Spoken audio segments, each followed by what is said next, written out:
Hello friends, কেমন আছেন সবাই? আশা করি সবাই ভীষণ ভালো আছেন। আমিও কিন্তু ভীষণ ভালো আছি। তো এখন বেজে গেছে প্রায় 15টার কাছাকাছি। অফিস থেকে এসে আমি তাড়াতাড়ি করে স্নান টান করে একদম রেডি হয়ে গেছি। তো এখন যাব হচ্ছে আমি পুজো দিতে। তো লাস্ট মঙ্গলবার হনুমান জয়ন্তী পুজো ছিল, তো সেই পুজোটাই আমি তো সকালবেলা সময় পাইনি, তো সেটাই বিকালবেলা আমি একটু পুজো দিতে যাব। তাই আমি তাড়াতাড়ি করে অফিস থেকে এসে স্নান টান করে একটা হালকা ফুলকা কুর্তি পরে নিয়েছি। তো ফ্রেন্ডস, আমি চলে গেছিলাম যাদবপুর বিজয়গড় লালকার। তো সেখানেই হনুমানজির মন্দিরটা ছিল। তো আজকে এই মন্দিরটা আমি কিভাবে পুজো দিয়েছি সেটাই আমি আজকে মিনি ব্লগে আপনাদের সাথে শেয়ার করব। তো ফার্স্টে যখন আমি দূর থেকে দেখছি তো বেশ ভালোই লাগছিল, কিন্তু সামনে যখন গেছিলাম তো পুজো দেওয়াটা কিন্তু খুবই কষ্টকর হয়ে গেছিলো। যদিও ঠাকুরের কাছে আসলে একটু কষ্ট করতেই হয়, কিন্তু এখানে আমি ঠিকমতো পুজো দিতেই পারিনি। তার কারণটা আমি তোমাদের সাথে একবার শেয়ার করছি। এই যে লাইনটা যেন ঘুরছে, এটা ছিল হচ্ছে প্রসাদের লাইন।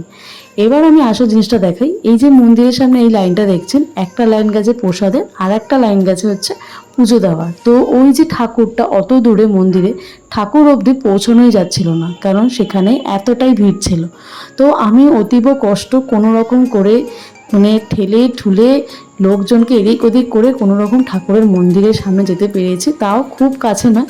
তো দেখতে পাচ্ছ আমি কিন্তু ক্যামেরাটা অনেক জুম করে ঠাকুরের ওইটুখানি শুধু মানে ফটোটাও তুলতে পেরেছি। ফোনে ভিডিও করতে পারছিলাম না, কারণ ওখানে এত ভিড়। তাই সামনে যাওয়াটা একদমই পসিবল হয়নি। তো যাই হোক, আমি কোনো আরেক দিন এসে আরও ভালো করে পুজো দিয়ে যাব। তো তারপরে চলে গেছিলাম একটু ধূপকাঠি মোমবাতি ধরানোর জন্য। তো ফ্রেন্ডস, এখানেও কিন্তু অনেক লাইন ছিল। এখানেই যে পরপর সবাই দিতে পারছিল এসে, সেটাও কিন্তু নয়, এখানেও অনেকটা লাইন দিয়ে আমাকে এই জায়গাটায় আসতে হয়েছিল। তো যাই হোক, পুজোটা আমি কোনো রকম শান্তি মনে একটু দিতে পেরেছি। তারপরে চলে গেছিলাম প্রসাদের জন্য। ভেবেছিলাম ঠাকুরের একটু প্রসাদ নেব, কিন্তু না, সেটাও কিন্তু হয়নি।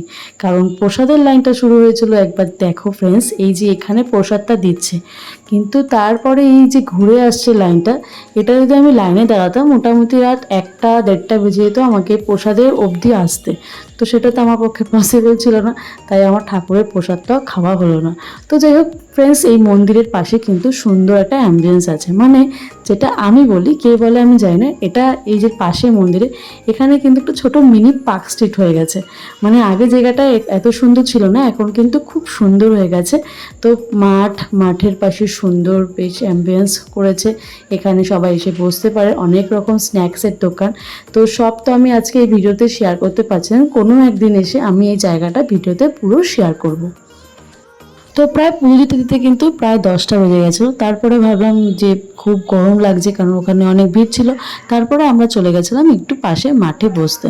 তো মাঠে তোমাদের একটা জিনিস দেখাই, দেখো যে পুজোর ওখানে তো এত ভিড়, তো আমি যে এই যে মাঠের ভিডিওটা দেখাচ্ছি, এটাও কিন্তু অনেক দূর থেকে তোলা। মাঠের সামনেটায় কিন্তু অনেক লোক ছিল, অনেক লোক বসে আছে। তো ফ্রেন্ডস, তোমাদের আরেকটা জিনিস দেখে, মাঠে একটা পুচকি এসেছিল।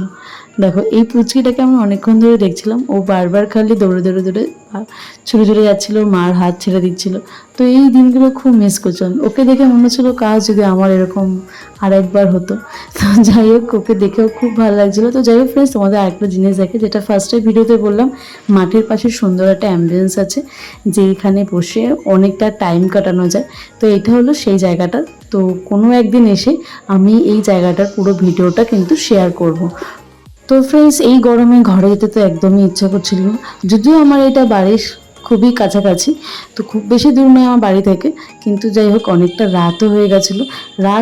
সেটা কিন্তু ঘড়িতে বোঝা যাচ্ছে, কিন্তু এখানে যারা রয়েছে তাদের কিন্তু দেখে বোঝা যাচ্ছে না অনেকটা রাত হয়ে গেছে। ঠিক পুজোর মতনই এখানে কিন্তু আজকে খুব ভিড় আর অনেক লোকজন এসেছে, মানে বোঝা যাচ্ছে না যে এখন প্রায় 10টা বেজে গেছে। তো অফিস থেকে তাড়াতাড়ি করে চলে এসেছিলাম স্নান টান করে আমি পুজো দেবো বলে। তো সেভাবে আর সন্ধ্যা থেকে কিছু খাওয়া হয়নি, যদিও অনেকটা রাত হয়ে গেছে, কিন্তু ফুচকার তো কোনো টাইম হয় না। তো বাড়ি যাওয়ার আগে আমি চলে গেছিলাম ফুচকা কাকুর কাছে। তো এই ফুচকা কাকুর কাছে কিন্তু আমি ফার্স্ট টাইম ফুচকা খেলাম, যদিও এটা একদম মন্দিরের সামনাসামনি।